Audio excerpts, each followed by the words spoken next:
Before we start, I want to clarify something. I don't like rumors or fake news, so everything you're about to hear in this video is based on real sources and documents. On July 2nd, 1937, the most famous female pilot in the world was about to achieve her dream, becoming the first woman to fly around the globe. She had covered 22,000 miles and was only 7,000 miles away from the end of the journey, roughly 80% of the trip. 3 hours later, suddenly her last transmission came through.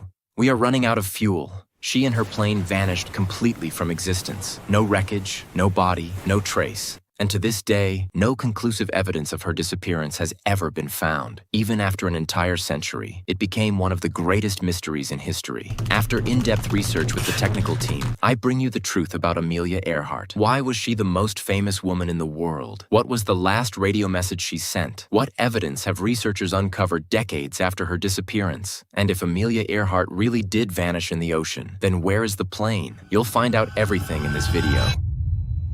Amelia was born in 1897 in Atchison, Kansas. When she was still young, she had some behaviors that were quite interesting. She used to do activities that boys would typically do, things like adventures, climbing trees, basically boyish behavior. And when she was 10 years old, that's when she saw her first airplane flying overhead. During World War I, she worked as a volunteer nurse in Canada, and there she saw military pilots up close for the first time. And that's when her interest began to form, though at the time her mind was still set on medicine. On December 28th, 1920, an aviation exhibition opened in California, and the whole point of that exhibition was that you'd pay money to take a ride up in the sky. Amelia asked her father for a trial flight, and her father agreed without hesitation. The next morning, she flew for the first time in her life for 10 minutes with a pilot named Frank Hawks for a cost of $10. And the shocking fact is that $10 back then was roughly equivalent to $160 today. After that flight, she said a sentence that would completely change the course of her life. "As soon as I left the ground,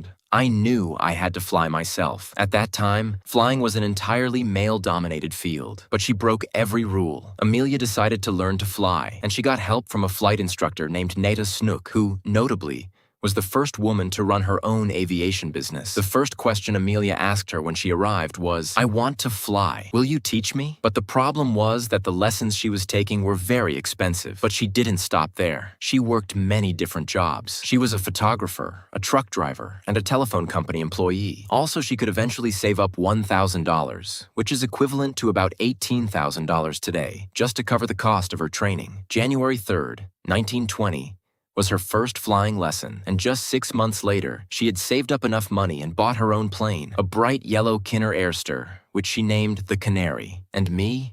Since the day I was born, I've been working non-stop and still haven't saved up enough for an iPhone 17. Amelia Earhart wasn't an ordinary pilot. She earned an international pilot's license, becoming one of only 16 women in the entire world who held this license at the time.